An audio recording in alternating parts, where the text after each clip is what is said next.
पाणी इकडे जाईल आणि अर्धा पाणी दुसऱ्या पाणलोटात जाईल. म्हणजे ही रीज लाईन म्हणजे उच्चतम त्या पाणलोटाच्या उच्चतम बिंदू म्हणजे जल विभाजित रेषा रीज लाईन याने तो पाणलोटाची काय असते बाउंड्री तयार असते. दोन गोष्टी लक्षात आल्या. पाणलोट लक्षात आलं, रीज लाईन लक्षात आली. आता ही पूर्ण रीज लाईन आहे. त्याला पाणलोट बघा हा पाणी हा पाणलोटात जाईल. तर रीज लाईनने जल विभाजक रेषेने आपल्या पाणलोटाची काय बाउंड्री त्याला काय म्हणतात तुम्ही क्षेत्र बाउंड्री म्हणतात ती वेगळी. ओके, एवढं समजलं का? आता ह्या पाणलोटाचे किती भाग असतात? अगोदर मी सुरुवातीला काय सांगितलं, हा सूक्ष्म पाणलोट आहे आपला. मेगा पाणलोट असते, लघु पाणलोट, सूक्ष्म पाणलोट आणि अगोदर नदी खोरे असतात. उपपाणलोट, लघु पाणलोट, उपपाणलोट, सूक्ष्म पाणलोट. तर आपला हा सूक्ष्म पाणलोट आहे. आपल्याला 500 ते 600 हेक्टरपर्यंत सूक्ष्म पाणलोट असते. ओके, आणि लघु पाणलोट किती असतो? 3000 ते 5000 हेक्टर. तर आपल्याला काम किती करायचं आहे सूक्ष्म पाणलोटामध्ये.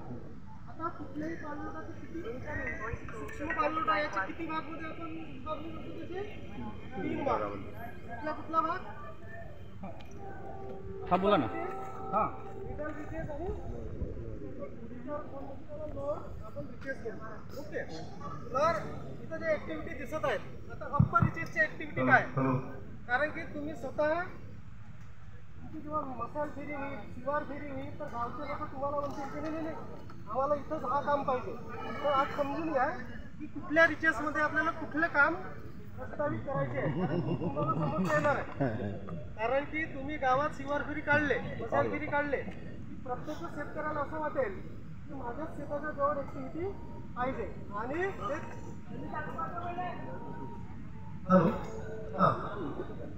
तर मी सूक्ष्म नियोजनाच्यासाठी गावामध्ये गेले तर काय होईल की गावातले लोक तुम्हाला म्हणतील की माझ्याच शेताच्या जवळ किंवा इथंच तुम्हाला ही ऍक्टिव्हिटी घ्यायची आहे. तर टेक्निकली तुम्हाला त्यांना सबळ उत्तर द्यावं लागेल की टेक्निकली नाही, इथं बसत नाही आपण, याला नॉन डिपार्टमेंटचे नाही म्हणून तुम्हाला ज्ञान पाहिजे त्याचं. तुम्ही स्पष्टपणे त्यांना सांगायला पाहिजे. तेव्हाच आपण जनप्रतिनिधी किंवा गावातील लोकांना तुम्ही सांगू शकता. तर अप्पर रिचेस जो आहे पाणलोटाचा, अप्पर रिचेस समजले ना? आता प्रत्यक्षात तुमच्या डोळ्याच्या समोर पाणलोट असल्यामुळे सगळ्या गोष्टी तुम्हाला लक्षात येतात. अप्पर रिचेस मध्ये वरचा भाग, मिडल रिचेस मध्ये इथून हा मिडल आणि हा काय लोअर रिचेस, रिचार्ज झोन म्हणतात त्याला पाणलोटाचा.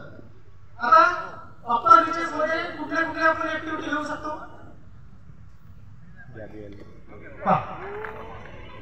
जैविक बांध घेऊ शकतो, फांदी बांध घेऊ शकतो. तो फांदी बांध आहे बघा, तो दिसतंय वर. त्याच्यानंतर अंगर दगडी बांध, सीसीटी,